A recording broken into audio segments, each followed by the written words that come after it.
ಚಿಂತಾಮಣಿಯಲ್ಲಿ ಅದ್ದೂರಿಯಾಗಿ ಬೇಮೋತ್ಸವ ಆಚರಣೆ.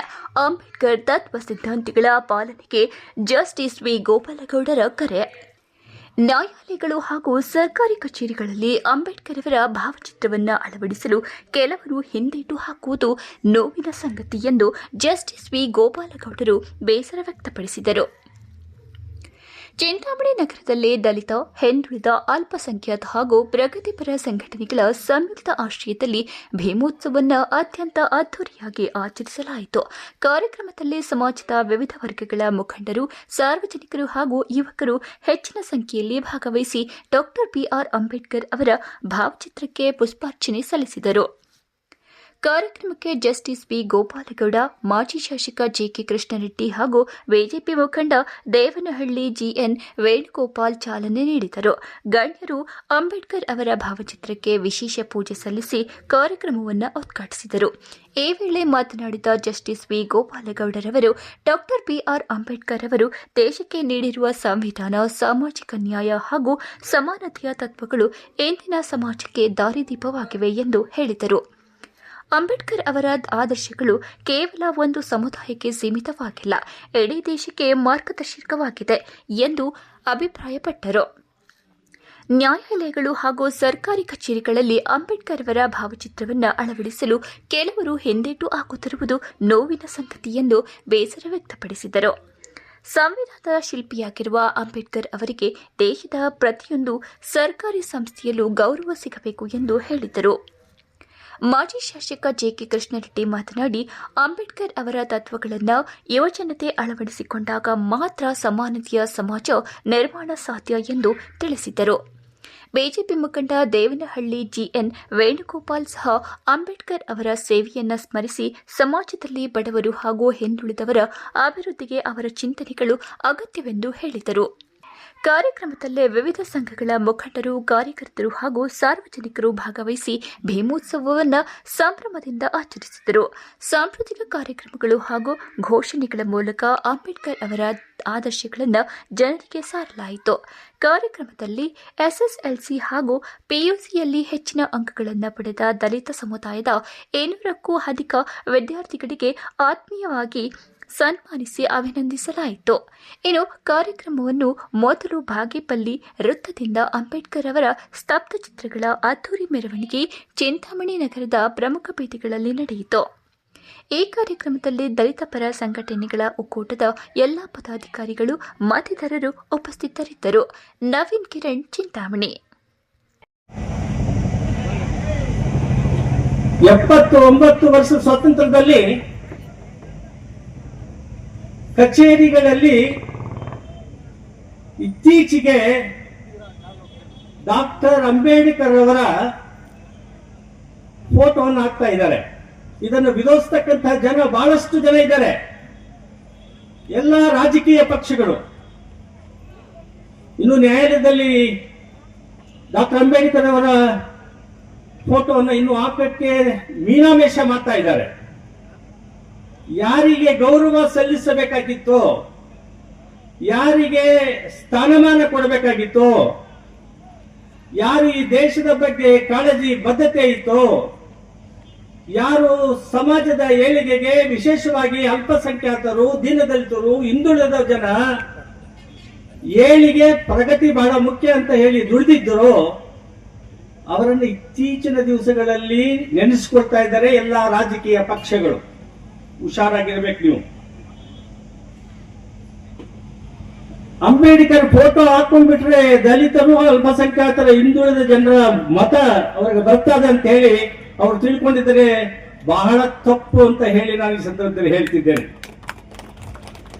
ಒಂದು ರಾಜಕೀಯ ಪಕ್ಷದಲ್ಲಿ ಇರ್ತಕ್ಕಂಥ ಪ್ರತಿನಿಧಿ ಮತ್ತು ಮಂತ್ರಿಗಳು ಕಳೆದ ವರ್ಷದಲ್ಲಿ ಅಂಬೇಡ್ಕರ್ ಅವರ ವಿಗ್ರಹವನ್ನ ಯಾವ ರೀತಿ ಸರ್ಕಾರದ ಮಿಷನರಿಯನ್ನು ಉಪಯೋಗಿಸಿ ನಾಶ ಮಾಡಿದ್ರು ಅಂತಕ್ಕಂಥದ್ದು ನಿಮ್ಮೆಲ್ಲರಿಗೂ ನೆನಪಿರಬೇಕು ಅಂತ ಹೇಳಿ ಸಂದರ್ಭದಲ್ಲಿ ಹೇಳ್ತಿದ್ದೇನೆ. ಅಂಬೇಡ್ಕರ್ ಅಂದ್ರೆ ಯಾರು? ಅಂಬೇಡ್ಕರ್ ಅವರ ಸ್ವಾತಂತ್ರ್ಯದ ಕೊಡುಗೆ ಏನು? ಅಂಬೇಡ್ಕರ್ ಅವರು ಜಗತ್ತಿಗೆ ಖ್ಯಾತಿಯನ್ನ ಹೆಸರುವಾಗಿಸಿ ಪಡೆದಿರ್ತಕ್ಕಂಥ ಒಬ್ಬ ಧೀಮಂತ ಮಾನವ ತಜ್ಞ, ಮಾನವ ವಿಜ್ಞಾನಿ.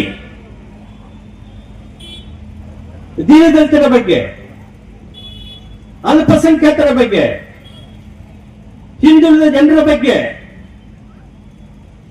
ಸಂವಿಧಾನದ ಶಿಲ್ಪಿ, the architect of the constitution. ಆ ಸಂವಿಧಾನದ ಅಡಿಯಲ್ಲಿ ನಿಮ್ಮೆಲ್ಲರಿಗೂ ಕೂಡ ಮತವನ್ನು ನೀಡಿರ್ತಕ್ಕಂತಹ ಮಹಾನ್ ವ್ಯಕ್ತಿ, ಪುರುಷ ಡಾಕ್ಟರ್ ಅಂಬೇಡ್ಕರ್. ಅಂಬೇಡ್ಕರ್ ಅವರ ಕೊಡುಗೆ ಸಂವಿಧಾನ ರಚನೆಯಲ್ಲಿ ರಚನಾ ಸಮಿತಿಯ ಅಧ್ಯಕ್ಷರಾಗಿದ್ದರು. ಅವರ ಕಾನ್ಸ್ಟಿಟ್ಯೂಯೆಂಟ್ ಅಸೆಂಬ್ಲಿ ಭಾಷಣಗಳನ್ನ ನಿಮ್ಮ ಮಕ್ಕಳು ಓದಬೇಕು ಅಂತ ಹೇಳಬೇಕಾಗಿದೆ. ನಿಮ್ಮ ಮಕ್ಕಳಿಗೆ ಓದು ಇವಾಗ ಸ್ವಲ್ಪ ಪರವಾಗಿಲ್ಲ. 90 ವರ್ಷಗಳ ಹಿಂದೆ ಯಾವ ರೀತಿ ಇದೆಯೋ ಅದೇ ರೀತಿ ಹೆಚ್ಚಿಗೆ ನಿಮಗೆ ಉದ್ಯೋಗ ಸಿಗಲಿಲ್ಲ. ನಿಮ್ಮ ಮಕ್ಕಳು ನಿಮ್ಮ ಜನಸಂಖ್ಯೆಗೆ ಅನುಸಾರವಾಗಿ ಡಾಕ್ಟರ್ಸ್ ಆಗಲಿಲ್ಲ, ವಕೀಲರಾಗಲಿಲ್ಲ, ನ್ಯಾಯಾಧೀಶರಾಗಲಿಲ್ಲ, ವಿಜ್ಞಾನಿಗಳಾಗಲಿಲ್ಲ, ಸಮಾಜದ ಸೇವೆ ಮಾಡುವುದಕ್ಕೆ ಅವಕಾಶ ಇಲ್ಲ. ನಿಮ್ಮನ್ನ ಪ್ರತಿನಿಧಿಸತಕ್ಕಂಥ ರಿಸರ್ವೇಶನ್ ಕ್ಯಾಟಗರಿಯಲ್ಲಿ ಇರ್ತಕ್ಕಂಥ ಸಂಸತ್ ಸದಸ್ಯರು, ವಿಧಾನಸಭೆಯ ಸದಸ್ಯರು, ಸ್ಥಳೀಯ ಸಂಸ್ಥೆಗಳ ಪ್ರತಿನಿಧಿಗಳು, ಭಾರತ ದೇಶದ ಸರ್ಕಾರದ ಮಂತ್ರಿಗಳು, ರಾಜ್ಯ ಸರ್ಕಾರದ ಮಂತ್ರಿಗಳು, ಸ್ಥಳೀಯ ಸಂಸ್ಥೆಗಳ ಅಧ್ಯಕ್ಷರು, ಅಧ್ಯಕ್ಷಿಣಿಯರು ಇದ್ದಾರೆ. ನಿಮ್ಮ ಬಗ್ಗೆ ಕಾಳಜಿದೆಯಾ?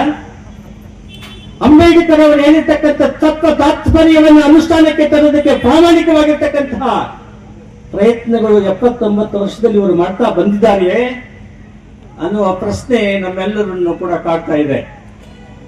ಆದ್ರಿಂದ ನಾವು ಅಂಬೇಡ್ಕರ್ ಅವರ ಜಯಂತ್ಯೋತ್ಸವವನ್ನು ಮಾಡುವಾಗ ನಮ್ಮ ಬದುಕು, ನಿಮ್ಮ ಪಾತ್ರ, ನಿಮ್ಮ ಇರ್ತಕ್ಕಂಥ ಹಕ್ಕು ಬಾಧ್ಯತೆಗಳು, ಅದನ್ನ ಸತತವಾಗಿ ಬಂದಿರತಕ್ಕಂತಹ ಭಾರತ ಸರ್ಕಾರದ ಎಲ್ಲ ರಾಜಕೀಯ ಪಕ್ಷಗಳು ಮತ್ತು ರಾಜ್ಯ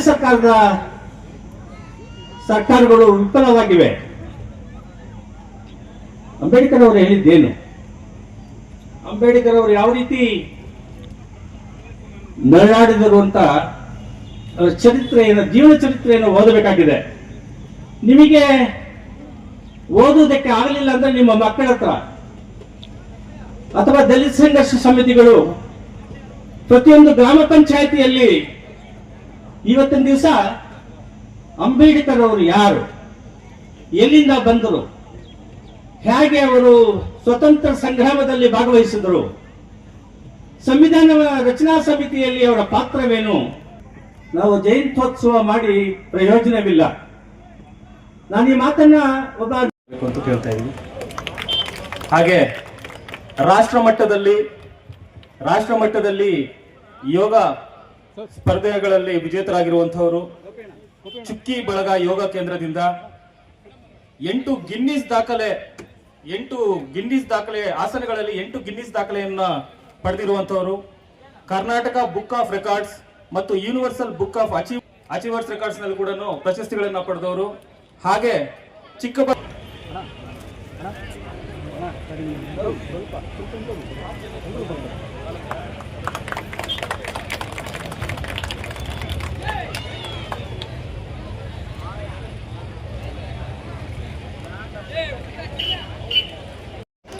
ಮಾಜಿ ಉಪಸಭಾಪತಿಗಳು, ಚಿಂತಾಮಣಿಯ ಮಾಜಿ ಶಾಸಕರು ಆದಂತಹ ಶ್ರೀಯುತ ಜೆ.ಕೆ. ಕೃಷ್ಣಾರೆಡ್ಡಿ ಅವರು ಮಾತಾಡಬೇಕಾಗಿತ್ತು. ಆದರೂ ಕೂಡ ಅವರು ಸಮಯ ಅಭಾವದಿಂದ ಅವರ ರಾಂಚಿಗೆ ಹೋಗ್ಬೇಕಾಗಿರೋದ್ರಿಂದ ಅವರು ಬೇಗ ನಿರ್ಗಮನ ಮಾಡಿದರು. ಆದರೆ ಇವತ್ತು ಬಾಬಾ ಸಾಹೇಬ್ ಅಂಬೇಡ್ಕರ್ ಅವರು ನಮಗೆ ಸಂವಿಧಾನವನ್ನ ರಚನೆ ಮಾಡಿ ಅದರಲ್ಲಿ ಬಹಳ ಅಗಾಧವಾದಂತ ಒಂದು ಶಕ್ತಿಯನ್ನ ನಮಗೆ ತುಂಬಿರ್ತಕ್ಕಂಥದ್ದು. ಬಹುಶಃ ಸ್ವಾತಂತ್ರ್ಯ ಬಂದ ನಂತರ ನಮ್ಮ ದೇಶದಲ್ಲಿ ಒಂದು ಪ್ರಜಾಪ್ರಭುತ್ವದ ಸರ್ಕಾರ ರಚನೆ ಆಗಬೇಕು. ಪ್ರಜಾಪ್ರಭುತ್ವದ ಸರ್ಕಾರ ರಚನೆ ಆಗಬೇಕು. ಅನಂತರ ಒಂದು ನಮ್ಮದೇ ಆದಂತ ಒಂದು ಸಂವಿಧಾನವನ್ನು ರಚನೆ ಮಾಡಬೇಕು ಅನ್ನಂತ ಸಂದರ್ಭದಲ್ಲಿ ನಮ್ಮ ದೇಶದಲ್ಲಿ ಸಂವಿಧಾನವನ್ನು ರಚನೆ ಮಾಡಲಿಕ್ಕೆ ಯಾರೂ ಇಲ್ಲ. ಅದರ ವಿದೇಶಗಳಿಂದ ಕರೆತಂದು ಸಂವಿಧಾನವನ್ನ ರಚನೆ ಮಾಡಬೇಕು ಅನ್ನುವಂತ ಚಿಂತನೆಯಲ್ಲಿದ್ದರು. ಆ ಸಂದರ್ಭದಲ್ಲಿ ಕೆಲವರು ಆವತ್ತಿನ ಯಾರು ರಾಜಕಾರಣದಲ್ಲಿ ಮುಂಚೂಣಿಯಲ್ಲಿದ್ದರು ಇವರೆಲ್ಲರಿಗೂ ಕೂಡ ಒಂದು ಸಲಹೆಗಳನ್ನು ಕೊಟ್ಟರು. ಅತಿ ಹೆಚ್ಚು ವಿದ್ಯಾಭ್ಯಾಸ ಅರ್ಥಶಾಸ್ತ್ರಜ್ಞ ಮಾಡಿರ್ತಕ್ಕಂಥ ನಮ್ಮ ದೇಶದಲ್ಲಿದ್ದಾರೆ, ನಾವು ವಿದೇಶದಿಂದ ಯಾಕೆ ಕರ್ತರಬೇಕು ಅಂತ ಕೇಳಿದಾಗ ಯಾರು ಅಂದಾಗ ಬಾಬಾ ಸಾಹೇಬ್ ಅಂಬೇಡ್ಕರ್ ಅನ್ನುವಂತ ಹೆಸರು ಬಂತು. ಆಗ ಬಾಬಾ ಸಾಹೇಬ್ ಅಂಬೇಡ್ಕರ್ ಅವರು ಈ ಸಂವಿಧಾನ ಕರಡು ರಚನೆ ಮಾಡುವಂತ ಆ ಸಮಿತಿಗೆ ಅಧ್ಯಕ್ಷರಾಗಿದ್ದರು. ಉಳಿದಂತ 6 ಜನ ಸಮಿತಿಯ ಸದಸ್ಯರಾಗಿದ್ದರು. ಈ ಸಮಿತಿಯ ಸದಸ್ಯರು ಕೆಲವರು ಆರೋಗ್ಯ ವಿಚಾರದಿಂದ ದೂರ ಆಗಿದ್ರು, ಕೆಲವರು ಮೃತಪಟ್ಟಿದ್ರು, ಕೆಲವರು ರಾಜಕಾರಣದಿಂದ ದೂರ ಇದ್ರು. ಆದರೆ ಕಡೆಗೆ ಒಬ್ಬಂಟಿಯಾಗಿ ಇಡೀ ದೇಶವನ್ನ ಪರ್ಯಟನೆ ಮಾಡಿ, ಇಡೀ ವಿದೇಶಗಳಲ್ಲಿ ಪರ್ಯಟನೆ ಮಾಡಿ, ನಮ್ಮ ದೇಶದಲ್ಲಿ ಯಾವ್ಯಾವ ಸಮುದಾಯಗಳಿದಾವೆ, ಯಾವ್ಯಾವ ಜಾತಿಗಳಿದಾವೆ, ಇದಕ್ಕೆಲ್ಲ ಅನುಗುಣವಾಗಿ ಅವರೆಲ್ಲ ರೀತಿಯಿಂದ ಪರ್ಯಟನೆ ಮಾಡಿ ಅವರು ನಮಗೆ ಯಾವ ರೀತಿ ಅಂತ ಹೇಳಿದ್ರೆ ಒಂದು ಶಾಸಕಾಂಗ, ಕಾರ್ಯಾಂಗ, ನ್ಯಾಯಾಂಗ ಇದರ ಅಡಿಯಲ್ಲಿ ಒಂದು ಸಂವಿಧಾನವನ್ನ ನಮಗೆ ರಚನೆ ಮಾಡಿಕೊಟ್ರು. ಆದರೆ ಸಂವಿಧಾನದಲ್ಲಿ ಎಲ್ಲೂ ಉಲ್ಲೇಖ ಇಲ್ಲ. ನಾವು ಪತ್ರಕರ್ತರಿಗೂ ಕೂಡ ಒಂದು ಸ್ಥಾನವನ್ನ ನಾವು ಕೊಟ್ಕೊಂಡಿದ್ದೇವೆ. ಆದರೆ ಸಂವಿಧಾನದಲ್ಲಿ ಎಲ್ಲೂ ಕೂಡ ಪತ್ರಿಕಾ ರಂಗ ಅನ್ನುವಂಥದ್ದು ಉಲ್ಲೇಖ ಆಗಿಲ್ಲ. ಆದ್ರೂ ಕೂಡ ಈ ಕೆಲವು ಸಂದರ್ಭಗಳಲ್ಲಿ ಇದನ್ನ ತಿದ್ದಿ ತೀಡುವಂತದಕ್ಕೆ ನಾವು ಒಂದು ಪತ್ರಿಕಾ ರಂಗವನ್ನ ಕೂಡ ನಮ್ಮ ಜೊತೆಯಲ್ಲಿ ಇದೆ ಅಂತ ನಾವು ಭಾವಿಸಿದ್ದೀವಿ. ಆದ್ರೆ ಇದರಲ್ಲಿ ಬಹಳ ಮುಖ್ಯವಾಗಿ ನಮಗೆ ಎಲ್ಲಾ ರೀತಿಯಾದಂತಹ ಕಾನೂನುಗಳನ್ನ ನಮಗೆ ಕೊಟ್ಟಿರ್ತಕ್ಕಂಥವ್ರು ಬಾಬಾ ಸಾಹೇಬ್ ಅಂಬೇಡ್ಕರ್ ಅವರು. ಶಾಸಕಾಂಗದಲ್ಲಿ ಯಾವ್ಯಾವ ರೀತಿ ಕಾನೂನುಗಳನ್ನ ಬದಲಾವಣೆ ಮಾಡಬೇಕು, ಇನ್ನೂ ಹೆಚ್ಚಿನ ರೀತಿಯಲ್ಲಿ ಕಾನೂನುಗಳನ್ನ ತರಬೇಕು, ಆ ಶಾಸಕಾಂಗದಲ್ಲಿ ಮಾಡ್ತಕ್ಕಂಥ ವಿಧಾನಸಭೆಯಲ್ಲಿ ಲೋಕಸಭೆಯಲ್ಲಿ ಮಾಡ್ತಕ್ಕಂಥ ಕೆಲಸ ಆಗುತ್ತೆ. ಇದನ್ನ ಅನುಷ್ಠಾನ ಮಾಡ್ತಕ್ಕಂಥದ್ದು ಕಾರ್ಯಾಂಗ. ಈ ಕಾರ್ಯಾಂಗದ ಅನುಷ್ಠಾನ ಮಾಡುವಂತದ್ರಲ್ಲಿ ಎಲ್ಲಿ ವಿಫಲ ಆಗುತ್ತೆ ಅಲ್ಲಿ ಎಲ್ಲಾ ರೀತಿಯಾದಂತಹ ತೊಂದರೆಗಳು ಕೂಡ ಆಗುತ್ತೆ. ಈ ಕಾರ್ಯಾಂಗ, ಶಾಸಕಾಂಗ ಮತ್ತು ಕಾರ್ಯಾಂಗದಲ್ಲಿ ಏನಾದರೂ ಲೋಪದೋಷಗಳಿದ್ದಾಗ ಇದು ನ್ಯಾಯಾಂಗ ಅನ್ನುವಂಥದ್ದು ಇದೆಯಲ್ಲ, ಈ ನ್ಯಾಯಾಂಗ ಇದನ್ನ ಎತ್ತಿ ಹಿಡಿಯುವಂತದ್ದಾಗುತ್ತೆ. ಎಲ್ಲಿ ಅದು ಶಾಸಕಾಂಗದಲ್ಲಿ ಲೋಪದೋಷಗಳಾಗಿರ್ಲಿ ಅಥವಾ ಕಾರ್ಯಾಂಗದಲ್ಲಿ ಲೋಪದೋಷಗಳಾಗಿರ್ಲಿ, ಇವು ಎರಡೂ ಕಡೆ ಇದು ಬಹಳ ಎತ್ತಿ ಹಿಡಿಯುವಂತದ್ದು, ಈ ಲೋಪದೋಷಗಳನ್ನ ಸರಿಪಡಿಸುವಂತದ್ದು ನ್ಯಾಯಾಂಗ. ಈ ಮೂರರ ಅಡಿಯಲ್ಲಿ ಇವತ್ತು ಇಡೀ ಒಂದು ವ್ಯವಸ್ಥೆ ಬಹಳ ಅಚ್ಚುಕಟ್ಟಾಗಿ ನಡಿಬೇಕು ಅಂತ ಹೇಳಿ ಮಾಡಿರ್ತಕ್ಕಂಥದ್ದು. ಇದು ಒಂದು ಬಾಬಾ ಸಾಹೇಬ್ ಅಂಬೇಡ್ಕರ್ ಅವರ ಮೂಲ ಉದ್ದೇಶಗಳು. ಇದು ಸಮ ಸಮಾಜ ಆಗಿರಬೇಕು, ಅಸಮಾನತೆಯನ್ನ ಹೋಗಲಾಡಿಸಬೇಕು, ಅಸ್ಪೃಶ್ಯತೆಯನ್ನ ಹೋಗಲಾಡಿಸಬೇಕು, ಇದು ಉತ್ತಮವಾದಂತಹ ಸಮಾಜವನ್ನ ಕಟ್ಟಬೇಕು ಅಂತ ಹೇಳಿ ಬಹಳ ಅದ್ಭುತವಾಗಿ ನಮಗೆ ಈ ಸಂವಿಧಾನದಲ್ಲಿ ರಚನೆಯನ್ನ ಮಾಡಲಿಕ್ಕೆ ಕೊಟ್ಟಿರ್ತಕ್ಕಂಥದ್ದು. ಆದ್ರೆ ಇವತ್ತು ನಮಗೆ ಸ್ವಾತಂತ್ರ್ಯ ಬಂದು 79 ವರ್ಷಗಳಾಗಿದೆ. ಸಂವಿಧಾನ ರಚನೆ ಆಗಿ ಇವತ್ತು ನಮಗೆ 76 ವರ್ಷಗಳನ್ನ ನಾವು ಕಳೆದಿದ್ದೇವೆ. ಆದ್ರೆ ಇವತ್ತುವರೆಗೂ ಕೂಡ ನಾವು ಅಂದುಕೊಂಡಂಗ ಆಗಿಲ್ಲ. ಇವತ್ತು ಕೂಡ ಅಸಮಾನತೆ ಇದೆ, ಅಸ್ಪೃಶ್ಯತೆ ಇದೆ, ಸಮ ಸಮಾಜ ಆಗಲಿಲ್ಲ. ಇವತ್ತು ಬಹಳ ಲೋಪದೋಷಗಳು, ಈ ಎಡಕು ತೊಡಕುಗಳನ್ನ ಇವತ್ತು ಕೂಡ ನಾವು ಕಾಣ್ತಾ ಇದ್ದೇವೆ. ಇವೆಲ್ಲ ಅದರ ಉತ್ತಮವಾಗಿರ್ತಕ್ಕಂಥ ಜನಪ್ರತಿನಿಧಿಗಳಿರ್ಬೇಕು, ಉತ್ತಮವಾಗಿರ್ತಕ್ಕಂಥ ಅಧಿಕಾರಿಶಾಹಿಗಳಿರ್ಬೇಕು, ಉತ್ತಮವಾದಂತಹ ಒಂದು ಕಾನೂನು ಇದೆ. ಅದೇ ಎಲ್ಲಿ ಕಾನೂನು ಸ್ವಲ್ಪ ನಮ್ಗೆ ವಿಫಲ ಆಗುತ್ತೆ. ಐಶ್ವರ್ಯವಾದ ಜೀವನ ಮಾಡಬಹುದಾಗಿತ್ತು. ಅವರಿಗೆ ಆರು ಉನ್ನತ ಕೆಲಸಗಳು ಕೊಟ್ಟಿದ್ರು ಲಂಡನ್ ಅಲ್ಲಿ. ಅವರೆಲ್ಲ ಬೇಡ, ಇಷ್ಟು ಡಿಗ್ರಿ ಇರೋ ನಮ್ಗೆ ಬೇಕೇ ಬೇಕು, ಇಷ್ಟು ಅಭ್ಯಾಸ ಮಾಡಿರೋರು ಯಾರೂ ಇಲ್ಲ, ನೀವು ಲಂಡನ್ ಆರ್ಥಿಕ ಪರಿಸ್ಥಿತಿನೇ ನೀವು ತರ್ತೀರಿ ನಿಮ್ಮನ್ನ ಅಂತೇಳಿ ಅವರು ಅಲ್ಲಿರುವಂತ ಸೆನೆಟರ್ ಕರೆದು ಮಾತಾಡಿದಾಗ, ಇಲ್ಲ ನನ್ನ ದೇಶ ನನಗೆ ಸಂಸ್ಕೃತಿ ಕೊಟ್ಟಿದೆ, ವಿದ್ಯೆ ಕೊಟ್ಟಿದೆ, ದೀನ ದಲಿತರು ಬಡವರು ಜಾಸ್ತಿ ಇದ್ದಾರೆ, ಅವ್ರಿಗೆಲ್ಲ ವಿದ್ಯಾಭ್ಯಾಸ ಬರಬೇಕು, ಆ ಮಕ್ಕಳಲ್ಲಿ ವಿದ್ಯಾಭ್ಯಾಸ ಬಂದಾಗ ಅವರು ಉನ್ನತ ಎಜುಕೇಶನ್ಗಳು, ಡಿಗ್ರಿಗಳು, ಇಂಜಿನಿಯರ್ಗಳು, ಡಾಕ್ಟರ್ಗಳು, ಲಾಯರ್ಗಳು, ಡಿಗ್ರಿ ಸಂಪಾದನೆ ಮಾಡಿಕೊಂಡು ನನ್ನನ್ನು ಬೆಳಿಬೇಕು ಅನ್ನೋ ಒಂದು ಆದರ್ಶದಿಂದ ಅವರು ನಮ್ಮ ಭಾರತಕ್ಕೆ ಬಂದು ಭಾರತದಲ್ಲಿ ರಾಜಕೀಯ ರಂಗದಲ್ಲಿ ಅಧ್ಯಕ್ಷಗಳಾಗಿ ನಮ್ಮ ಸಂವಿಧಾನದ ಸಮಿತಿಯಲ್ಲಿ ಪ್ರತಿಯೊಂದು ಓದಿ ತಲೆಯಲ್ಲಿ ತಿಳ್ಕೊಂಡು ಯಾವ ಜನಾಂಗಕ್ಕೆ ಏನ್ ಮಾಡಿದ್ರೆ ಮುಂದೆ ಅನುಕೂಲ ಆಗುತ್ತೆ ಅನ್ನೋದ್ರ ಬಗ್ಗೆ ಅಧ್ಯಯನ ಮಾಡ್ತಾ ಅವರು ಇವತ್ತು ಭಾರತಕ್ಕೆ ಸಂವಿಧಾನ ಕೊಟ್ಟಿದ್ದಾರೆ. ಯಾವುದೇ ಜಾತಿ ಜನಾಂಗಕ್ಕಲ್ಲ, 140 ಕೋಟಿ ಭಾರತ, ಅಖಂಡ ಭಾರತಕ್ಕೆ ಸಂವಿಧಾನ ಕೊಟ್ಟಂತ ಮಹಾಪುರುಷ. ಎಲ್ಲರೂ ಅವ್ರ ಬಗ್ಗೆ ಪೂಜೆ ಮಾಡುವಂತ ವ್ಯಕ್ತಿ ಅಂತ ಹೇಳ್ಬೋದು. ಆದ್ರಿಂದ ನಾವು ಅವ್ರ ಆದರ್ಶಗಳನ್ನ ನೋಡಿ ಮಕ್ಕಳಲ್ಲಿ ದಯವಿಟ್ಟು ಎಜುಕೇಶನ್ ಕೊಡಿ.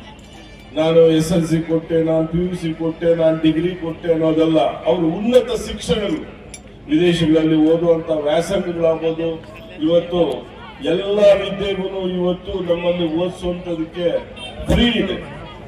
ಅದನ್ನ ಉಪಯೋಗಿಸ್ಕೊಡಿ. ಇವತ್ತು ಬ್ಯಾಂಕ್ ಲೋನ್ಗಳಿಂದ ಹಿಡಿದು ಉನ್ನತ ಶಿಕ್ಷಣ ತರಬೇಕು, ತಂದು ಅವರ ಹೆಸರು ನಿಲ್ಲಿಸುವಂತ ಕೆಲಸ ಮಾಡಬೇಕು. ಆದ್ರೆ ನಮ್ಮ ಚಿಂತಾಮಣಿಯಲ್ಲಿ ನಿಲ್ಲಿಸುವಂತ ಕೆಲಸ, ಅವ್ರೊಂದು ಪುತ್ಥಳಿ ನಿಲ್ಲಿಸಬೇಕು ಅಂದ್ರೆ ಅದನ್ನ ಮಹಾನುಭಾವರು ತೆರವುಗೊಳಿಸ್ತಾರೆ. ಬಹಳ ಮುಖ್ಯವಾಗಿರ್ತದೆ. ಅಂಬೇಡ್ಕರ್ ವಾದಿಗೂ ಕೂಡ ನೆನಪಿರ್ತದೆ ಒಂದು ದಿನ. ಯಾಕಂದ್ರೆ ಕಳೆದ ವರ್ಷ ಇದೇ ದಿನ ಏನು ಚಿಂತಾಮಣಿಯ ಶಾಲೆಯಲ್ಲಿ ಇಟ್ಟಿದ್ದಂತ ಡಾಕ್ಟರ್ ಬಾಬಾ ಸಾಹೇಬ್ ಅಂಬೇಡ್ಕರ್ ಅವರ ಪುತ್ಥಳಿಗೆ ಅವಮಾನ ಮಾಡಿ ಅದನ್ನ ಅಲ್ಲಿಂದ ತೆಗೆಸ್ಲಿಕ್ಕೆ ದೊಡ್ಡ ಹುನ್ನಾರ ನಡೆದು ಇಡೀ ತಾಲೂಕು ಮತ್ತು ಜಿಲ್ಲಾ ಆಡಳಿತವನ್ನ ದುರುಪಯೋಗ ಪಡಿಸಿಕೊಂಡು ಒಂದು ಬಾಬಾ ಸಾಹೇಬರಿಗೆ ಅವಮಾನ ಮಾಡೋ ಜೊತೆಗೆ ಇಡೀ ಚಿಂತಾಮಣಿ ತಾಲೂಕಿನ ಮತದಾರರಿಗೆ ಅವಮಾನ ಮಾಡಿದಂತ ದಿನ ಇದು. ಹಾಗಾಗಿ ನಾವು ಇದನ್ನ, ನನಗನ್ಸುತ್ತೆ ಇವತ್ತು ನಾವು ಇದು ಸೆಲೆಬ್ರೇಷನ್ ಅಲ್ಲ, ಇವತ್ತು ನಾವೆಲ್ಲ ಪ್ರತಿಜ್ಞೆ ನಮ್ಮೆಲ್ಲರಿಗೂ ಕೂಡ ಓಟಿನ ಹಕ್ಕನ್ನು ತಂದುಕೊಟ್ಟು ನಿಮ್ಮ ಭವಿಷ್ಯವನ್ನ, ಸಮಾಜದ ಭವಿಷ್ಯನ ಬದಲಾಯಿಸ್ಕೊಳ್ಳೋದಕ್ಕೆ ಮತದ ಹಕ್ಕನ್ನ ಬಳಸ್ಕೊಳ್ಳಿ ಅಂತ ಕೊಟ್ಟಿದ್ರು. ಆದ್ರೆ ಇವತ್ತು ಎಂತಹ ದುರಂತ ಆಗಿದೆ. ನಾವು ಮೈ ಮರೆತು ಮತ ಹಾಕೋ ದಿನ ಒಂದೆರಡು ಕ್ಷಣ ಮೈ ಮರೆತರೆ ಏನಾಗುತ್ತೆ ಅನ್ನೋದಕ್ಕೆ ಬಹುಶಃ ಇವತ್ತು ಚಿಂತಾಮಣಿ ಒಂದು ದೊಡ್ಡ ಉದಾಹರಣೆ ಆಗುತ್ತೆ. ಯಾಕಂತ ಹೇಳಿದ್ರೆ ಇವತ್ತು ಜನಪ್ರತಿನಿಧಿ ಆಗ್ಬೇಕಾಗಿರೋರು ಒಬ್ಬ ಏನು ಭೂಮಿ ಲೂಟಿ ಮಾಡುವಂತ ಒಬ್ಬ ಲೂಟಿಕೋರ ಆಗಿರ್ತಕ್ಕಂಥದ್ದು ಬಹಳ ದುರಂತದ ಸಂಗತಿ. ಒಬ್ಬ ಜನಪ್ರತಿನಿಧಿ ಜನರ ವಿರುದ್ಧವಾದಂತ ನಿಲುವುಗಳನ್ನು ತಗೊಳ್ತಾ ಇರ್ತಕ್ಕಂಥದ್ದು ಒಂದು ದುರಂತ.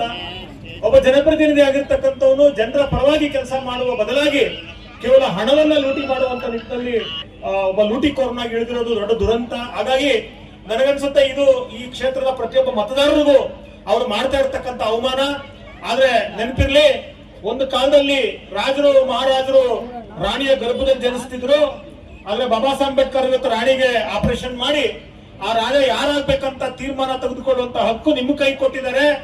ಏನೋ ಹಿಂದಿನ ಸಲ ನಿಮ್ಮ ಕಣ್ ತಪ್ಪೋ ಮನಸ್ಸು ತಪ್ಪೋ ಏನೋ ಒಂದು ಆಗಿ ಮತಪೆಟ್ಟಿಗೆಯಲ್ಲಿ ತಪ್ಪು ತೀರ್ಮಾನ ಆಗಿದೆ. ಬಹುಶಃ ಮುಂದೆ ಬರುವಂತ ಚುನಾವಣೆಗಳಲ್ಲಿ ಸರಿಯಾದ ತೀರ್ಮಾನ ಈ ಕ್ಷೇತ್ರದಲ್ಲಿ ತಗೋಬೇಕು ಅಂತ ಹೇಳ್ತಾ ಮಾತಾಡ್ಲಿಕ್ಕೆ ಅವಕಾಶ ಮಾಡಿಕೊಂಡ ನವ್ಯಶ್ರೀ ಜಿ ಅವರು ಗುಂಟಿಪಲ್ಲಿ, ಲಕ್ಷ್ಮಿ ಡಾಕ್ಟರ್ ವೆಂಕಟೇಶ್ 84% ತಿರುಕಲ್ಲು.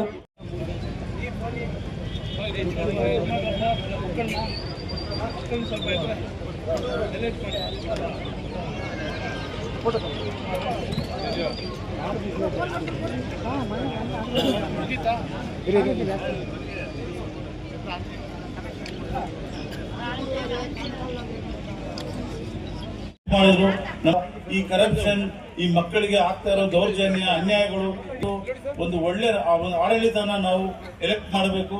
ಇಲ್ಲಿ ನಾನು ನೋಡಿದೆ ಕೃಷ್ಣ ರೆಡ್ಡಿ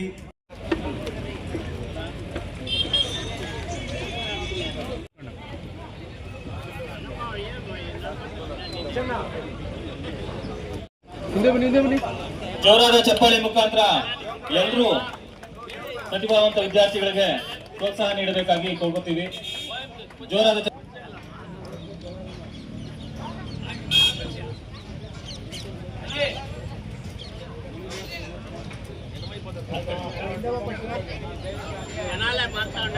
ಪುರಸ್ಕಾರ ಸ್ವೀಕರಿಸಿದ ಎಲ್ಲ ವಿದ್ಯಾರ್ಥಿನಿಯರಿಗೂ ವಿದ್ಯಾರ್ಥಿಗಳಿಗೂ ನಂದಿಗಾನಹಳ್ಳಿಯ MC Nikhil Raj son of Chandrababu Marnayakanahalli 90% ಅಂಕಗಳನ್ನು ಗಳಿಸಿದ್ದಾರೆ. Nishant son of G Ramesh Dugnarepalli, Amrutha M son of Munraju Dandapalya, DB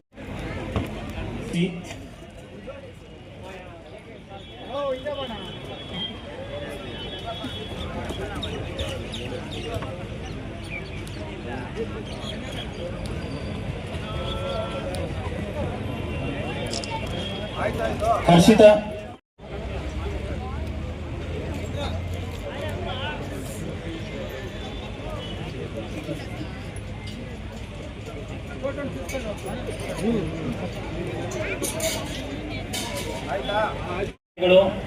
ಒಕ್ಕೂಟದ ಎಲ್ಲಾ ಪದಾಧಿಕಾರಿಗಳು ದಯವಿಟ್ಟು ವೇದಿಕೆ ಮೇಲೆ ಬನ್ನಿ.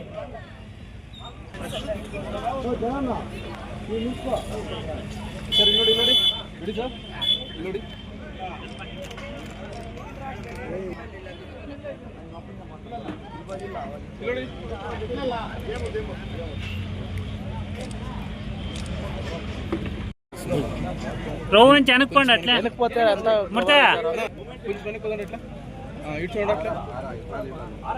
ಇಲ್ಲಿ ಇಲ್ಲಿ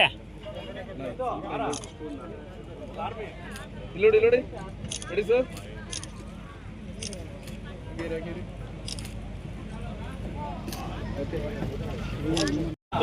ಅನಿವಾರಿಗಳು ಅನುಯಾಯಿಗಳು ಇವರೆಲ್ಲ ಸಹಕಾರದೊಂದಿಗೆ ಬಹಳ ಮುಖ್ಯವಾಗಿ ಧನ್ಯವಾದ ತಿಳಿಸ್ತಾ ಇದ್ದೀನಿ. ಕಾರ್ಯಕ್ರಮವನ್ನು ಸಂಪೂರ್ಣವಾಗಿ ತಾವೆಲ್ಲ ಹಾಗಾಗಿ ತಮ್ಮೆಲ್ಲರೂ ಕೂಡ ಕೆಲಸ ಮಾಡಿ ಎಲ್ಲ ಒಕ್ಕೂಟದ ಪದಾಧಿಕಾರಿಗಳು ಕೂಡ ವೈಯಕ್ತಿಕವಾಗಿ ನನ್ನ ಪರವಾಗಿ ಧನ್ಯವಾದಗಳನ್ನು ತಿಳಿಸ್ತಾರೆ. ಕಾರ್ಯಕ್ರಮದಲ್ಲಿ ಕಡವರು ಬಂದ್ರೇಣ